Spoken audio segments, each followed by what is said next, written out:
Hello everyone and welcome. I'm Elliott from Dirk.com, and in this video, which is sponsored by my good friends over at Squarespace, we're going to create a compelling Moody product reveal shot that you can use in your own freelance or personal projects. This is something I do all the time for clients, and it has a lot of practical applications. We're using the shoe from my shoe tutorial, but the methods we cover will work for just about anything you like. Let's get started.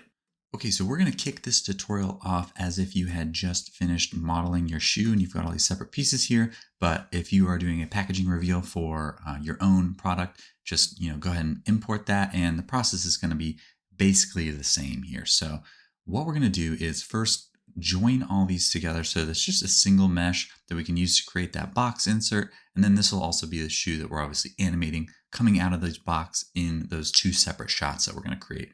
So step one here is going to be to save your file. I'm going to go ahead and do that.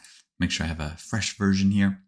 And yeah, we just want to start applying all these modifiers to this. Now, there's an easy way to do that, but in the case of this Boolean, I just want to go ahead and apply the modifiers there. So I'm going to press Control A to apply all those modifiers, delete my Boolean object, and then I'm just going to press A to select everything. And then, like I said, these all already have modifiers on them, but I'm going to press Control A and apply visual geometry to mesh. And now we should have modifiers applied to all these. So we just have that raw data for each of our objects here. And now what I want to do is join them all together as one. So I'm just going to press Control J to join them. And now we just have our singular shoe sock right here. So we'll just name that shoe 1. And that will be the basis for our first object we're going to create, which is the insert for that box. So I'm just going to get this rotated 90 degrees this way so I can have it, I'm going to have this be sort of the front of my animation. So that looks good. Let's also set our origin to the center of mass just so that it's going to rotate at a little bit more of an expected point. I think that looks good. And I'll press Alt-G to get that nice and centered up. So let's lay this down flat. I'm going to do RX and we'll do 90 degrees just so it's sitting nice and flat. And I want to, create that insert. So to do that, I'm going to press Shift A and add in a plane, scale it up just till it's big enough to sort of fit our shoe. And then I'm going to right click and subdivide. And then I'm going to press Shift R to repeat that action a few times just until we have a somewhat dense mesh there. I think something like that is going to look pretty good. So let's go ahead and pull this down a little bit so it's underneath the shoe. And then I'm going to add in a shrink wrap modifier. So I'm going to do that, select the target to be the shoe, and that's our sort of normal shrink wrap method, which sometimes work, but I want to use the project option so that it just kind of goes straight up. And another advantage of using this project method is that now we have an auxiliary target. So I can select another object to also kind of shrink wrap up to. And for that, I'm just going to add in a plane. So let's just scale it out till it's a little bit bigger. And so that it's not blocking our view, I'm going to, in the object settings down here, change the viewport display to be the wire mode, just so that, it's not blocking it. And then we can select that auxiliary target right here. And now that's pretty much working properly. Let's hide our shoe just so we can see what that looks like. And yeah, it's just kind of created a nice little vacuum formed shape. We can shade that smooth. Looks decent, but probably gonna want to smooth that a little more, and we can use a smooth modifier to do that. Now, if you haven't worked with the smooth modifier, it's usually a mix between, adjusting this factor and the number of steps that you repeat that action. If you pull this factor up too high, eventually it's going to get kind of like spiky, which looks pretty cool, but not what I'm going for. So just kind of find a nice balance there where it's sort of fitting your shoe object in a nice way, but it's not, not getting spiky or anything.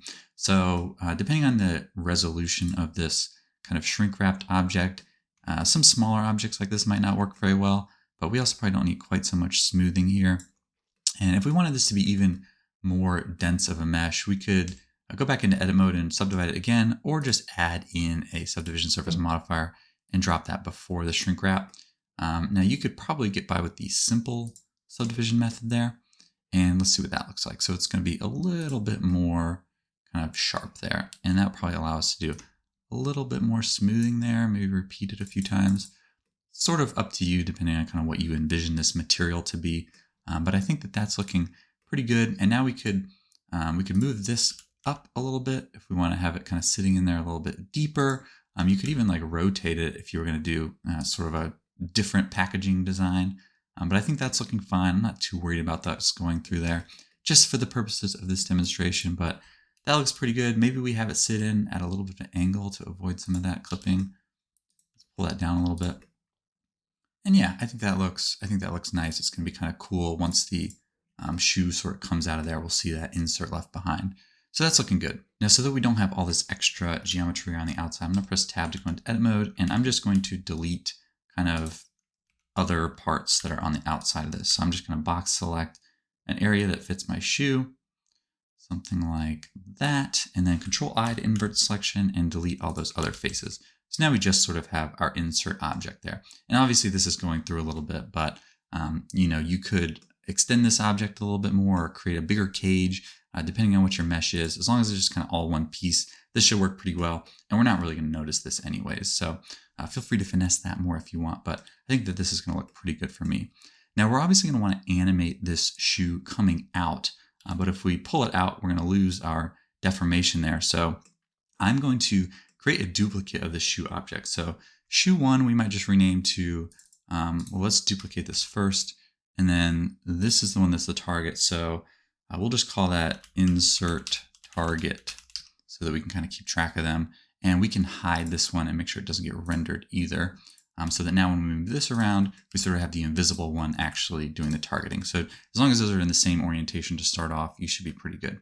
So let's now add in a little bit of a box object around this. So I'm going to press Shift C to make sure my cursor is in the middle of my scene and add in a cube, which I can delete this top face. And let's just scale this out a little bit as X. And we're going to be adding a solidify. Maybe we go ahead and add that now just so we can see it a little bit better. So let's do even thickness and just set it to whatever size you want. This is a nice premium box, which I'll go ahead and address it now. Yes, this is a box for one shoe. That's fine. I don't care. I know a lot of people are going to be hating in the comments and just going to think that's hilarious that I forgot to add the other shoe, but not really worried about it. So I like my box for one shoe. This shoe is so cool. You only need one to flex on your friends. So that's looking nice. It's a little bit off center though. So I'm going to select the shoe and let's actually make sure we also select our inner target one. Again, they need to be in the same place. And let's just move this so that it's more centered in the box. I added that box in the middle of the scene, so I know that's like the actual middle where I want to be animating my camera and everything from. So I'm just going to move that till it's sitting a little bit better. Now I think that's good. Probably got a little bit of overlap there, but that's all right. We can delete. We could actually probably just apply the shrink wrap, honestly. I didn't do that previously, but maybe we try. Nah, we should just leave it. But let's get rid of some of these other vertices so that it's not going outside. Let's try deleting those. And yeah, now we're sitting in there a little bit better without too much intersection. Maybe we can get rid of a little bit over here as well. And that's looking pretty good. And now we just need to size this box so that it's kind of all working. Maybe we pull that up just a little bit. And that's looking like it's in a decent shape. So I think we're good with the first portion of our box. Let's now add in the next portion of our box. So I'm just going to press Shift. Well, before we do that, let's add an bevel to this because I'm going to want the other one to have that too, just so that those edges aren't so sharp. Maybe something like that will look pretty good. Nice little detail. And yeah, good shape with that. So let's press Shift D to duplicate this, tab to go into edit mode. Let's fill that top face back in, but let's delete this front face. So delete that. And then we can just change the solidify offset to be +1. And that should work like a box. And that's going to be our first shot. It's going to be sliding this off. So let's go ahead and start setting that up. All right, you product revealers, let's talk a minute about taking these skills you're developing and turning them into some actual paying clients for your blossoming career as a 3D product reveal pro. You're going to need to send those clients somewhere, and the place to do it is your own website created with a little something called Squarespace. Squarespace is my favorite place to get a website up and running with little to no effort. Take those beautiful renders and animations and load them into one of their gorgeous pre-designed templates for a portfolio, an online shop, or whatever you need your website to do. I started my freelance career with a website built with Squarespace, and I think you should too. Head on over to squarespace.com/Dirk to get 10% off your first purchase of a website or domain. Check out the link in the description. Don't wait another minute. Let's get back to the video.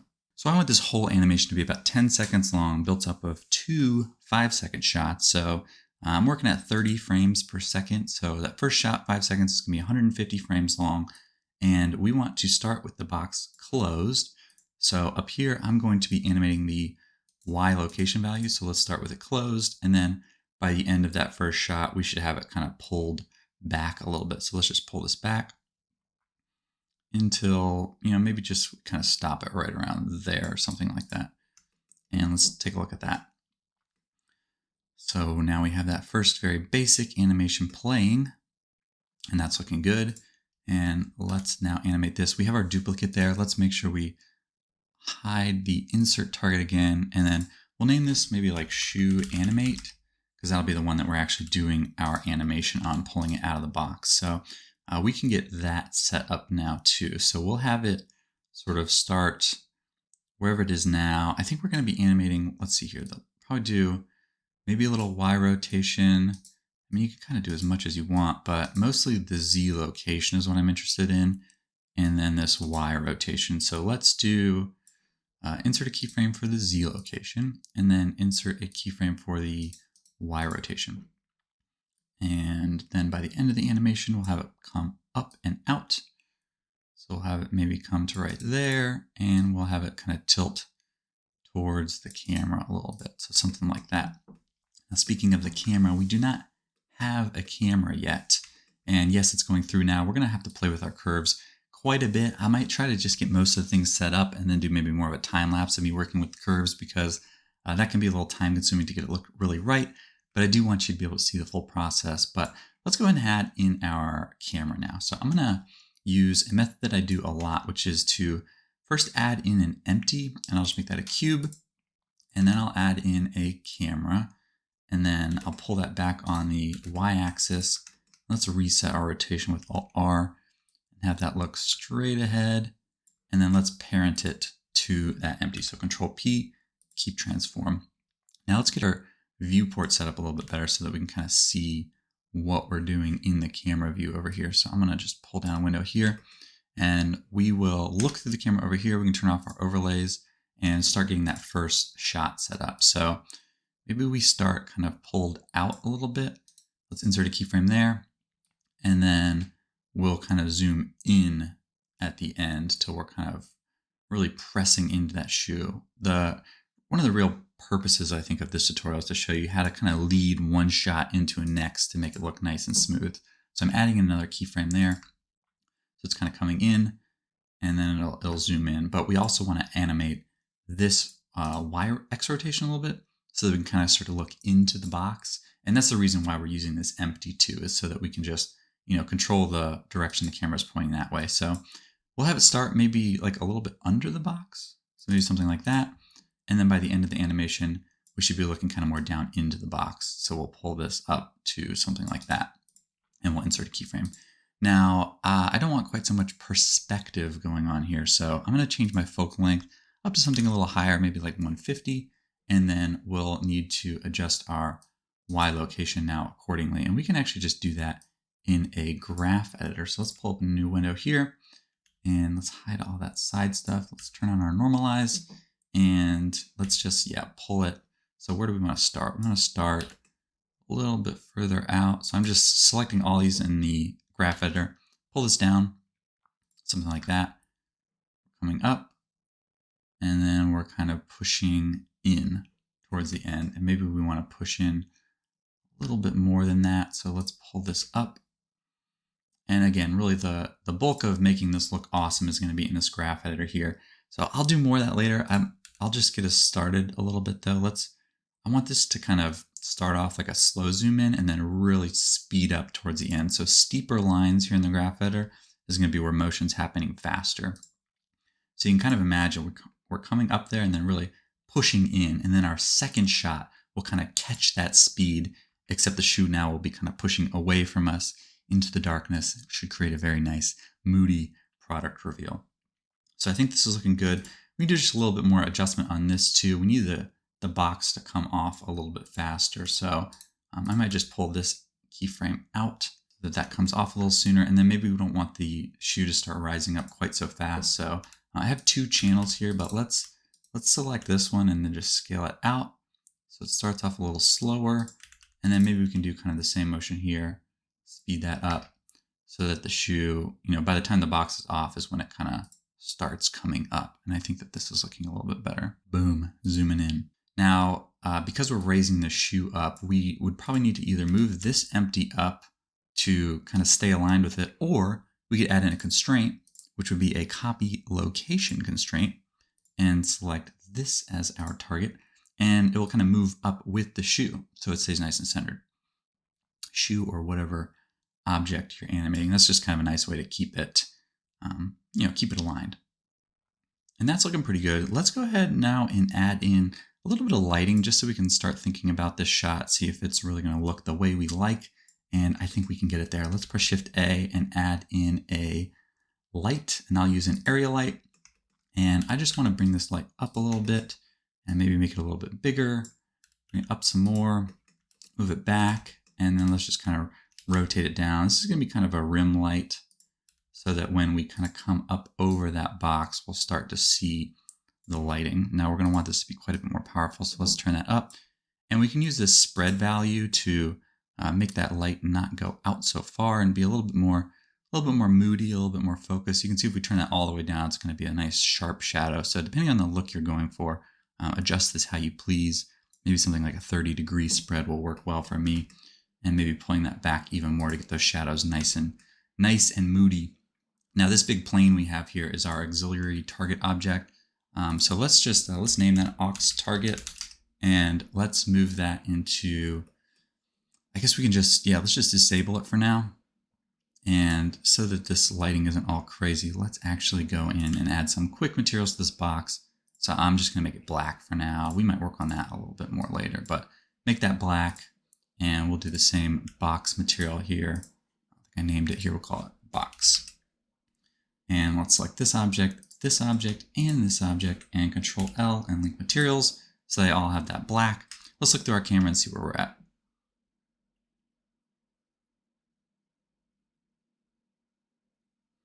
So that's looking pretty good. Now, by the end of the shot, I want to see a little bit more detail in the shoe, and we're not really getting that from this singular light here. So what I might do is add in another lamp here, and my viewport's getting a little bit busy. Let's pull this in so we can see that better. Let's press Shift D to duplicate this light, and then we'll move it maybe over to the side or something right here. Now, I don't necessarily want this one to be quite as powerful, or maybe we want it more powerful, I don't know. We're definitely not going to want to see it in the beginning though, so we might need to animate the strength on it a little bit. So like maybe it's not there in the beginning so that we can kind of keep the moodiness. So let's set this to 0 at frame 75, insert a keyframe, and then by frame 150, we'll have that turn on so that we kind of have, we can start to see a little more detail of the shoe. So maybe crank that up. We can maybe even lower the spread on this one, something like that might look good. And let's insert a keyframe. So now we have that light kind of coming up as the animation moves forward. And to make this even more dynamic, we could add in a little rotation to those lights. So I'm going to add in another empty. We'll make that one a sphere just to differentiate a little bit. And we could parent these two lights to that sphere. So Control P, keep transform. And let's see how we can make this look a little bit more interesting. So maybe the light kind of starts off over here or something. Yeah, let's try that. So let's have it start at frame 1, maybe like that. And then by the end of the animation, we can have it rotate back to kind of where we were. So something like that might look good. Just a subtle rotation. Let's insert a keyframe. Now we have a little bit more dynamicness with that light kind of moving as the animation goes. And we're also turning this light on towards the end. And the same motion we did here to kind of have this speed up, our animation is going to look really nice if we kind of carry this same curve over to some of the other animations we're doing, like the rotation, for example. Well, maybe we want that one to be steady. I think that looks okay with the default Bezier. But the lights we can have start to spin a little bit faster. So maybe we do that with this. We'll just rotate that up, scale it out a little bit so that the lighting kind of, the speed of that rotation kind of kickstarts towards the end. And that's going to look really nice when we lead it into that second shot. And maybe we want our shoe to come up more. I don't know. I'm going to mess with the curves more in a little bit so that we can see that all. But let's go ahead and get our second shot set up. I think this one is looking pretty good. So to get that second shot set up, we're going to need another shoe. We're going to need some more lights. We're going to need some more cameras. So I'm going to select my shoe as well as my empty and my camera. And I think that should be all we need. And let's just press Shift D to duplicate this and just kind of move that over out of the way so that, you know, it shouldn't really catch any light from this scene when we move to the second shot.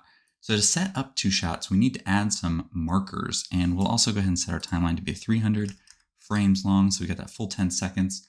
But for the start of our animation, we're going to be looking through this camera. So let's press marker and then bind camera to markers. And then at frame 151, we want to transition to the second shot, and we'll have it look through this camera. So let's do marker, bind camera to markers. So now we're looking through the first camera, and then it'll switch to the second camera right there at frame 151. So that's looking decent. We obviously need to add some light over here though. So I'm going to, let's just snap my cursor to selected, add in a light. So we'll do that, another area light, and we'll just kind of put that above something like that. Crank the power up, make it a little bit bigger, bring the spread down, sort of the same thing we did before. Just till it's kind of looking okay. We'll adjust this, but we need to change a couple things here. For one, we don't want this one to copy the location. So we'll just set that there, and we'll move this one. We can clear these keyframes. Oops, clear keyframes. And let's just move that kind of back down into the center. Something like that. And maybe this light is kind of more behind it. Something like that. Should look pretty cool. Yeah, I think that looks good. So we want to look more straight ahead with this one. So let's clear out this keyframe, clear it, have it look straight ahead, and boom, enter the second shot, and nothing happens. So we need to add some animation here. Let's find kind of a nice angle to start this at. So on frame 151, I'm just going to kind of rotate this into an interesting layout. Maybe something like that, just kind of looking over here in my camera view. I'll get this set up first, and then I'll kind of work with the lighting a little more. So I think that looks nice, maybe something like that. Let's insert keyframes right there. And then at frame 300, we want to have it kind of rotate to another orientation, maybe like that or something. I think that looks good. And we want to kind of have it exit the light, kind of fade to blackness, because this is sort of a moody product reveal. You know, we don't want to see everything. We want to keep it inspiring and interesting and intriguing. So we're going to have it move back on the y-axis and kind of exit that light. You can see that's a really cool effect there. And one of the reasons we're getting that is because the spread value is so low. If the spread value was higher when it moved back, it wouldn't really get fully out of the light. But if we pull this back down, we kind of get that spotlight effect where it can move out of the light. And that's a really cool thing for a product reveal. So let's have that start right there and then have it end kind of out of the light. So maybe somewhere back there, something like that. And let's take a look at this. So this looks a lot like a lot of the beginner animations I see when they don't adjust the curves. So you can see how this one shot like starts with a lot of energy, bam, but then when it enters the second shot, it's just like still.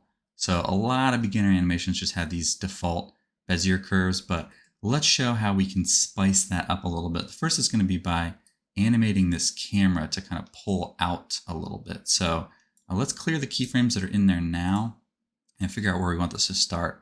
Maybe we start pretty zoomed in, something like that, insert a keyframe, and then we'll have it kind of pull out towards the end. And I'm going to need to do that over here because I can't see it because it's out of the light. Something like that should look cool. And then we basically want to match the motion. So this is what I was talking about having those shots really line up. So this kind of ends with a steep curve, and we want this one to end with the same steepness. So I have both of them selected so I can kind of see it there. So I'm just going to kind of match that. And let's see what this looks like. So now you can see how these shots really blend together a little bit better. Now we want to do some of that same motion on this rotation as well. So let's let's see if we can do that. Or, well, okay, so editing the curves in the graph editor is a very time consuming thing to make it look really nice. So I'm trying to think right now if we're in a good spot to maybe move on to that, and I'll time lapse it. But I think we want maybe a little bit better lighting here. Let's add in another light, I think, on this shot. Shift D to duplicate it. Let's have this be a little bit of a rim light on the bottom so we can kind of get that detail. Ooh, yeah, look at that. Nice and spicy. Probably doesn't need to be quite so powerful. Let's take a look at that. Very nice, very nice. Now it's not quite centered up, so we might need to either adjust our empty to be up a little higher or maybe our shoe to be down a little lower. Let's try that, see what that looks like. So yeah, now obviously we just want to match the motion here. Now I'm going to try to do this real quick so we can kind of take a peek at what that might look like. Let's take a look here. Boom, fading into the darkness. Now this light is, we do want it to fade into the darkness, so we're probably going to have to fade this light out. Maybe it's there up until about here. Let's do 240 and insert a keyframe, and then let's have it fade to black. Great song. Insert keyframe. And let's see what this looks like. So then it kind of fades out. Very nice. Now maybe we want this motion on the y-axis to be a little bit more consistent so it doesn't slow down to a full-on stop. So we can drop this a little bit lower. Maybe we have it go further back, but have it kind of still have some motion there at the end. And let's take a look at what that might look like. I said I wasn't going to keep messing with the curves, but it's where the money gets made. It's the curves. And maybe this light fades out a little bit faster. So let's have this come over here. Boom. Fade. And maybe it fades just a little before the end to make sure we get the black. Very, very nice. That is clean. Let's watch it all through. Coming up. Boom. Nice reveal shot. Real moody. I think that looks nice. I think what I'm going to do now is pause well, I'll keep recording, but I'm going to edit these curves. Let's get it looking really good. Follow along. This is a process, of course, that does take some time, but you can watch what I'm doing, and we've got the framework here. It's just a matter of playing with things until you've got a really nice setup with your lighting and the motion of the camera and your objects so that everything's flowing nicely together and it feels super premium. So this would be the place to spend your time if you've gotten to this point. Now, just messing with those curves, getting it to look really nice. So I'm going to do that right now.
Okay, so I worked on that a little bit longer than I intended because there was leaf blowers outside my window, and they're still going a little bit, but I think I've got this into a nice place. I went back and forth on this lamp in particular, trying to animate the spread even. I wasn't liking the way that looked.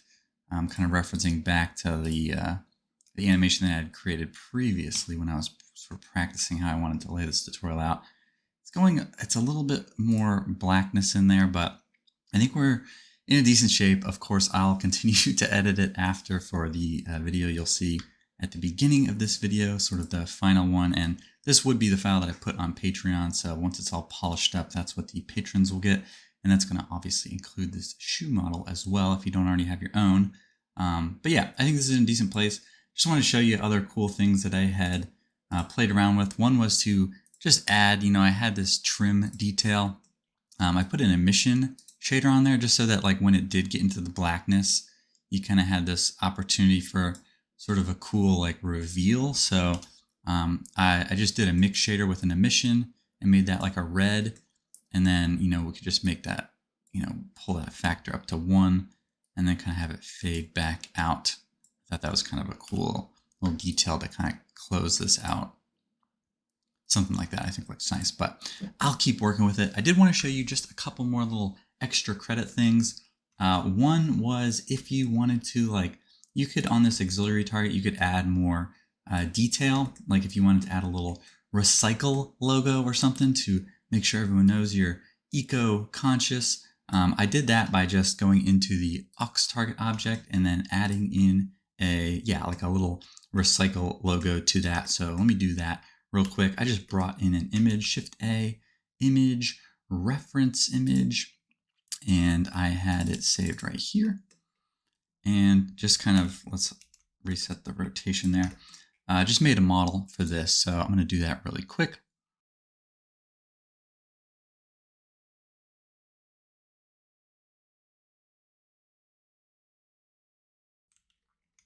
And then once you've got that set, you can just move it into place and then join it with your aux target object, Control J. And then if I go into that object, select that little recycle logo, and then let's scale that about our median point. And I could just put that like right here, for example, and that will press into our mesh just like that. You could use this as an opportunity to add some text or a logo or something like that. A little bit hard to see here, but let's see if we unhide. Now we can't see if we do that. Obviously not quite enough geometry here, so you could bump this up again. That would become a little bit more clear. Still not super easy to see, but it's kind of what it looks like in the real world anyways. They press those icons in and they're not always designed to be super visible, but if you made that a little bit bigger, it might be a little bit more visible. But just, cool opportunity to add some more detail into the object there. Just looks kind of nice. So let's turn this back off. Maybe see if we can even really see that. Not really, but if you do another render, then that could be a cool thing to show off. But just wanted to add that. Now for the materials on the box and stuff like that, I'm going to spend a little time working on them. I would usually just maybe add in like a magic texture or something. Let's change this texture, magic texture. And then I'd plug that into the normal and then do a vector bump and pop that right there, put that to the object input, and just play with the strength and distance on this a little bit until you have a little bit of a cardboard texture. And then you could go in and add some logos and stuff. I actually just did a tutorial on doing things like that, and I have a lot of other videos on this type of material on my channel, so be sure to check those out if you haven't already. I just want to keep this one more about the animation, lighting, kind of moving between those shots, how to get them to flow together. So I hope you like how this turned out. You could use this, of course, for any type of product reveal, do the same method, kind of create a box like that, or maybe you've already designed a box of your own and you could emulate that. But yeah, really cool way to just create kind of a quick product teaser with a couple different shots. And I do this type of thing a lot with freelance work. So super applicable to real client work. So if you get good at this, playing with the curves, you can see I play with them quite a bit, then yeah, you'll have really nice looking animations. So if you follow along with this, please tag me on Instagram or wherever you like to share your animations. I would love to see what you come up with. This type of thing is, yeah, this is my bread and butter. So I love doing all the time. So hopefully you find some enjoyment there too. I'm going to play with this some more, edit some materials, and render it out. That's what you'll see at the end of the video. But yeah, really like the way that this turned out. Play with it as much as you want. Like and subscribe. Thanks for being here, and I'll see you next time. Peace.